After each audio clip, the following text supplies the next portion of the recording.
ಜಗದಗಲ ಮುಗಿಲಗಲ ಮಿಗೆಯಗಲ ನಿಮ್ಮಗಲ ಪಾತಾಳದಿಂದ ತತ್ತ ನಿಮ್ಮ ಶ್ರೀಚರಣ, ಬ್ರಹ್ಮಾಂಡದಿಂದ ತತ್ತ ನಿಮ್ಮ ಶ್ರೀಮುಕುಟ, ಅಗಮ್ಯ ಅಗೋಚರ ಅಪ್ರತಿಮ ಲಿಂಗವೇ ಕೂಡಲ ಸಂಗಮ ದೇವ, ನೀವೆನ್ನ ಕರಸ್ಥಳಕ್ಕೆ ಬಂದು ಚುಳುಕಾದಿರಯ್ಯ.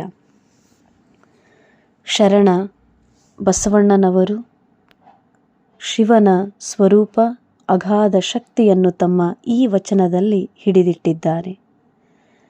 ಸರ್ವಜ್ಞ ಕವಿ ಹೇಳ್ತಾರೆ, ಎತ್ತುಗಾಣವ ಹೊತ್ತು ಸುತ್ತಿ ಬಂದರೆ ಏನು, ಚಿತ್ತದಲ್ಲಿ ಶಿವನ ನೆನೆಯದೊಡೆ ದೇಗುಲವ ಸುತ್ತಿ ಫಲವೇನು ಸರ್ವಜ್ಞ ಅಂತ.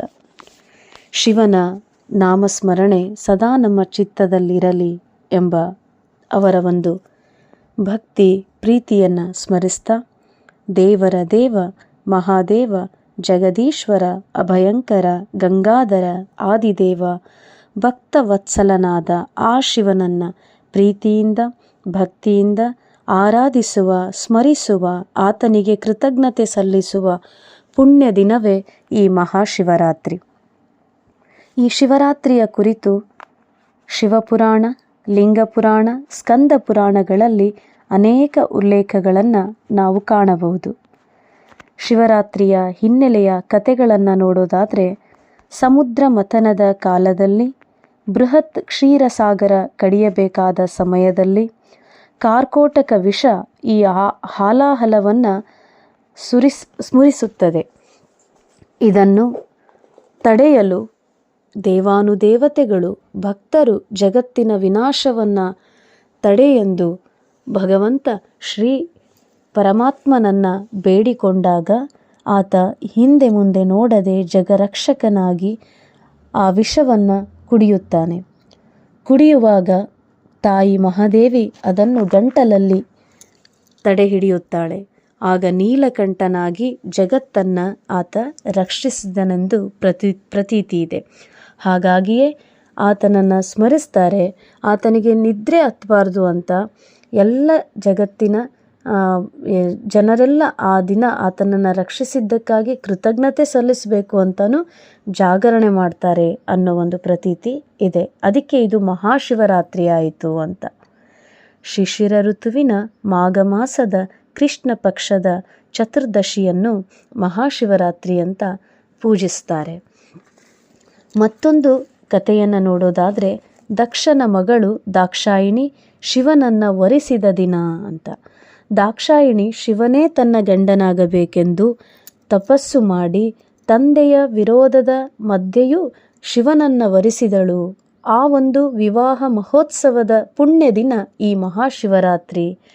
ಅದಕ್ಕೆ ಇಡೀ ಜಗತ್ತು ಇದನ್ನು ಮಹಾಶಿವರಾತ್ರಿ ಅಂತ ಭಜಿಸುತ್ತೆ ಅನ್ನೋದು ಒಂದು ಕಥೆ ಇದೆ.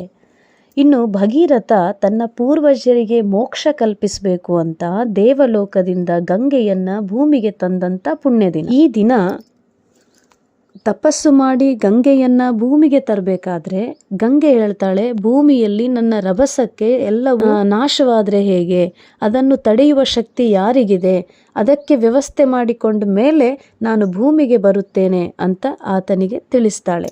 ಆಗ ಭಗೀರಥ ಮತ್ತೆ ಶಿವನ ಮೊರೆಯೋಗಿ ತಪಸ್ಸು ಮಾಡಿ ಶಿವನನ್ನು ಬೇಡಿಕೊಂಡಾಗ ಶಿವ ಗಂಗಾಧರನಾಗಿ ಗಂಗೆಯನ್ನು ತನ್ನ ಶಿರದ ಮೇಲಿಟ್ಟುಕೊಳ್ಳುತ್ತಾನೆ. ಆ ನಂತರ ಗಂಗೆ ಭೂಮಿಗೆ ಬಂದು ಭಗೀರಥನ ಪಿತೃಗಳಿಗೆ ಮೋಕ್ಷವನ್ನು ಕಲ್ಪಿಸಿದಳು ಎಂಬ ಕಥೆಯು ಬರುತ್ತದೆ. ಅಷ್ಟೇ ಅಲ್ಲ, ಲಿಂಗ ಪುರಾಣದ ಪ್ರಕಾರ ಲಿಂಗ ರೂಪದಲ್ಲಿ ಭಗವಂತ ಭಕ್ತರಿಗೆ ದರ್ಶನ ನೀಡಿದ ಪುಣ್ಯ ದಿನ ಅನ್ನೋದು ಉಲ್ಲೇಖ ಇದೆ.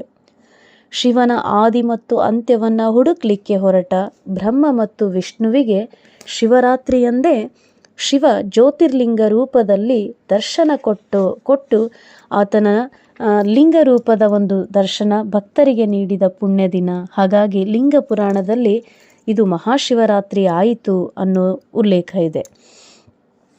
ಶಿವರಾತ್ರಿಯಂದು ಯಾರು ನನಗೆ ಉಪವಾಸವಿದ್ದು ದರ್ಶನ ಮಾಡಿಕೊಳ್ತಾರೋ, ಬಿಲ್ವದಿಂದ ಪೂಜಿಸ್ತಾರೋ ಅವರಿಗೆ ಸಾಕ್ಷಾತ್ ಶಿವಲೋಕ ಪ್ರಾಪ್ತಿಯಾಗುತ್ತದೆ ಎಂದು ಶಿವನೇ ಪಾರ್ವತಿ ದೇವಿಗೆ ತಿಳಿಸಿರ್ತಾನೆ.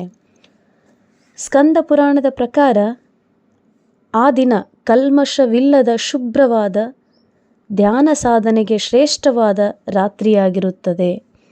ಆ ದಿನ ಶಿವನನ್ನು ಸ್ಮರಿಸಿದವರಿಗೆ ಅವರ ಒಂದು ಸಂಕಲ್ಪ ಸಿದ್ಧಿಯಾಗುತ್ತದೆ ಎಂಬ ಉಲ್ಲೇಖವಿದೆ. ಮಹಾಭಾರತದಲ್ಲಿ ಬರುವ ಒಂದು ಕತೆ ಮರಣಶಯ್ಯದಲ್ಲಿರುವ ಭೀಷ್ಮರು ಹೇಳುತ್ತಾರೆ, ಆ ದಿನ ಒಬ್ಬ ಬೇಡ ತಿಳಿದೋ ತಿಳಿಯದೇನೋ ಶಿವನ ವಿಗ್ರಹದ ಮೇಲೆ ಬಿಲ್ವದ ಎಲೆಗಳನ್ನು ಸುರಿಸಿದಾಗ ಆತ ಚಿತ್ರಭಾನುವಾಗಿ ಮುಂದಿನ ಜನ್ಮದಲ್ಲಿ ಮಹಾರಾಜನಾಗಿ ಕುಬೇರನಾಗಿ ಜನಿಸಿದ ಎಂಬ ಪ್ರತೀತಿಯೂ ಇದೆ. ಉಪವಾಸ ಅಂದರೆ ಕೆಲವೊಂದು ನಾವು ವೈಜ್ಞಾನಿಕ ಕಾರಣಗಳು, ಈ ಒಂದು ಆಚರಣೆಯ ಹಿಂದಿನ ವೈಜ್ಞಾನಿಕ ಕಾರಣಗಳನ್ನು ನೋಡಬೇಕು ಅಂತ. ಈ ಚಳಿಗಾಲ ಮುಗಿದು ಬೇಸಿಗೆ ಬರುವ ದಿನ ಚತುರ್ದಶಿ ಮತ್ತು ತ್ರಯೋದಶಿ, ಈ 2 ದಿನಗಳಲ್ಲಿ ಋತುವಿನ ಕಾಲದ ಬದಲಾವಣೆಯ ಕಾಲವಾಗಿರೋದ್ರಿಂದ ನಮ್ಮ ದೇಹ ಆ ಕಾಲಕ್ಕೆ ಹೊಂದಿಕೊಳ್ಬೇಕು. ಸೂರ್ಯ ಶಾಖ ಹದವಾಗಿರುವ, ಚಂದ್ರ ಪ್ರಕಾಶ ಕ್ಷೀಣವಾಗಿರುವಂಥ ಈ ದಿನಗಳಲ್ಲಿ ನಮಗೆ ಸ್ವಲ್ಪ ಮಟ್ಟಿನ ಉಸಿರಾಟದ ತೊಂದರೆ, ಶೀತ ಬಾಧೆಗಳಂಥ ಸಮಸ್ಯೆಗಳು ಕಾಡುವುದು ಸಹಜ. ಇದನ್ನು ತಡೆಯುವಲ್ಲಿ ಬಿಲ್ವದ ವಾಸನೆ, ಬಿಲ್ವದ ಸೇವನೆ ನಮ್ಮ ಉಸಿರಾಟದ ತೊಂದರೆಯನ್ನು ಕಡಿಮೆಗೊಳಿಸುತ್ತದೆ. ಜೊತೆಗೆ ಉಪವಾಸ ಇರೋದ್ರಿಂದ ನಮ್ಮ ಒಂದು ಆರೋಗ್ಯದ ಸಮಸ್ಯೆಗಳನ್ನು ನಿಯಂತ್ರಿಸಬಹುದು. ಹಸಿಯಾದ ತರಕಾರಿಗಳನ್ನು, ಹಸಿಯಾದ ಹಣ್ಣು ಹಂಪಲಗಳನ್ನು, ಬೇಯಿಸದಿರುವ ಆಹಾರವನ್ನು ಸೇವಿಸೋದರಿಂದ ಅದು ನಮ್ಮ ಆರೋಗ್ಯಕ್ಕೆ ಉತ್ತಮ ಎಂಬ ಕಾರಣವೂ ಇದೆ. ನಮ್ಮ ಪೂರ್ವಜರು ಯಾವುದೇ ಆಚರಣೆ ಮಾಡಿದರೂ ಅದರ ಹಿಂದೆ ವೈಜ್ಞಾನಿಕ ಕಾರಣವಿದೆ, ಸತ್ಯವಿದೆ ಎಂಬುದು ಸುಳ್ಳಲ್ಲ. ಇನ್ನೊಂದು ಅರ್ಥದಲ್ಲಿ ಉಪವಾಸ ಅಂದರೆ ಬರೀ ಊಟ ಮಾಡದೇ ಇರುವುದಲ್ಲ, ಶಿವನ ಸಾನ್ನಿಧ್ಯದಲ್ಲಿರುವುದು, ಶಿವನ ಹತ್ತಿರವಿರುವುದು, ಶಿವನನ್ನು ಸ್ಮರಿಸ್ತಾ ಇರೋದು, ಭಜಿಸ್ತಾ ಇರೋದು ಅನ್ನೋ ಅರ್ಥವೂ ಕೊಡುತ್ತದೆ. ಆ ದಿನ ಪೂರ್ತಿ ಜಾಗರಣೆ ಮಾಡ್ತಾ, ರಾತ್ರಿ ಅಂದರೆ ಅಜ್ಞಾನದ ಸಂಕೇತ ಅಂತ ಹೇಳ್ತೀವಿ. ನಾವು ಪ್ರತಿ ದಿನವೂ ಶಿವನನ್ನು ಧ್ಯಾನ ಮಾಡ್ತಾ ಆ ದಿನ ವಿಶೇಷವಾಗಿ ಜಾಗರಣೆ ಮಾಡೋದು ನಮ್ಮ ಅಜ್ಞಾನವನ್ನು ಕಳೆದುಕೊಂಡು ಅಂಥ ಒಂದು ಶುಭ್ರವಾದ ದಿನದಂದು ನಮ್ಮಲ್ಲಿ ಶಕ್ತಿಯನ್ನು, ಚೈತನ್ಯವನ್ನು ಹೆಚ್ಚಿಸಿಕೊಳ್ಳಿಕ್ಕೂ ಆ ಒಂದು ರಾತ್ರಿಯ ಪೂರ್ತಿ ಭಗವಂತನ ಶಿವನ ಸ್ಮರಣೆ ಮಾಡಬೇಕು. ಅಜ್ಞಾನದಿಂದ ಹೊರಬರಬೇಕು. ನಮ್ಮ ಕಾಮ, ಕ್ರೋಧ, ಲೋಭ, ಮೋಹ, ಮದ, ಮತ್ಸರಗಳನ್ನು ದೂರ ಇಡಬೇಕು.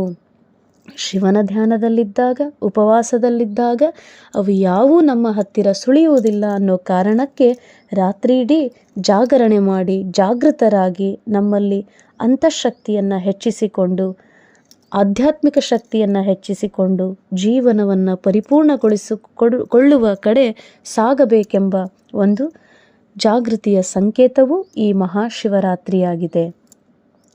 ಕಪಿಲನಗರದ ಯಜ್ಞದತ್ತನ ಮಗ ಗುಣನಿಧಿ ತಂದೆ ತಾಯಿಗೆ ಮೋಸ ಮಾಡಿ, ಸುಳ್ಳು, ಕಳ್ಳತನ, ವೇಶ್ಯೆಯ ಸಹವಾಸ ಮಾಡಿ ತಂದೆಯಿಂದ ತಾಯಿಯಿಂದ ದೂರವಾದಾಗ ಪರಿತಪಿಸುತ್ತಾ ಹಸಿವೆಯನ್ನು ತಾಳದೆ ಮಹಾಶಿವರಾತ್ರಿಯಂದು ಶಿವನ ಸಾನ್ನಿಧ್ಯದ ಮುಂದೆ ನಿಂತು ಶಿವಭಕ್ತರು ಮಾಡುವ ಎಲ್ಲ ಜಾಗರಣೆಯನ್ನು ನೋಡಿ ಅದರಲ್ಲಿ ಪಾಲ್ಗೊಳ್ತಾನೆ. ಅವರೆಲ್ಲರೂ ಇಲ್ಲದ ಸಮಯದಲ್ಲಿ ಶಿವ ದೇವಾಲಯಕ್ಕೆ ಹೋಗಿ ಆತನಿಗೆ ಅರ್ಪಿಸಿದ ನೈವೇದ್ಯವನ್ನು ಹಸಿವು ತಾಳದೆ ತಿಂದು ಬಿಡುತ್ತಾನೆ. ತಿಂದು ದೀಪ ಹಚ್ಚಿ ಹೊರಗಡೆ ಬರುವಾಗ ಅವರಿಗೆ ಕಾಲು ತಾಕಿ ಎಚ್ಚರಗೊಂಡು ಅವರಿಂದ ಥಳಿತಕ್ಕೆ ಒಳಗಾಗ್ತಾನೆ. ಮುಂದೆ ಅವನು ಮರಣ ಹೊಂದಿದಾಗ ಯಮಲೋಕದಲ್ಲಿ ಅವನನ್ನು ಪ್ರಶ್ನೆ ಮಾಡ್ತಾರೆ. ಆದರೆ ಯಮಲೋಕದ ಕಿಂಕರರಿಗೆ ಆತನನ್ನು ಸಾಯದೆ, ಆತನಿಗೆ ನರಕ ಕೊಡದೆ ಶಿವಲೋಕ ಪ್ರಾಪ್ತಿ ಮಾಡುವಂತೆ ಶಿವಭಕ್ತರು ಬೇಡಿಕೊಳ್ಳುತ್ತಾರೆ. ಕಾರಣ ಅವನು ಆ ರೀತಿ ಮಾಡಿದ್ದು ಮಹಾಶಿವರಾತ್ರಿಯ ದಿನ.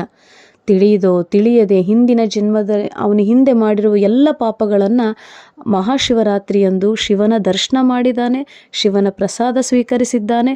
ಹಾಗಾಗಿ ಉಪವಾಸ ಇದ್ದಾನೆ, ಅವನನ್ನು ನಾವು ಶಿವಲೋಕಕ್ಕೆ ಕರೆದೊಯ್ತೀವಿ ಅಂತ ಶಿವಲೋಕಕ್ಕೆ ಕರೆದೊಯ್ದು ಮುಂದಿನ ಜನ್ಮದಲ್ಲಿ ಆತ ಕುಬೇರನಾಗಿ ಜನಿಸುವಂತೆ ಮಾಡ್ತಾರೆ.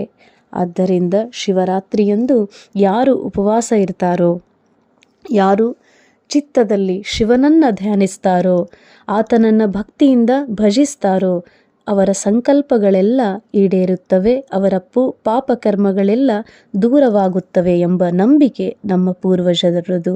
ಹಾಗಾಗಿ ಮಹಾಶಿವರಾತ್ರಿಯಂದು ನಾವೆಲ್ಲ ಭಗವಂತನ ನಾಮಸ್ಮರಣೆ ನಂಬಿ ಕರೆದರೆ ಓ ಎನ್ನನೇ ಶಿವನು ಎನ್ನುವ ಹಾಗೆ ಆತನ ನಾಮಸ್ಮರಣೆಯನ್ನು ಮಾಡ್ತಾ ಆತನನ್ನು ಭಕ್ತಿಯಿಂದ ಬೇಡಿಕೊಂಡಾಗ ನಮ್ಮ ಬೇಡಿಕೆಗಳೆಲ್ಲ ಇಷ್ಟಾರ್ಥಗಳೆಲ್ಲ ಸಿದ್ಧಿಸುವುದಂತೂ ಖಂಡಿತ.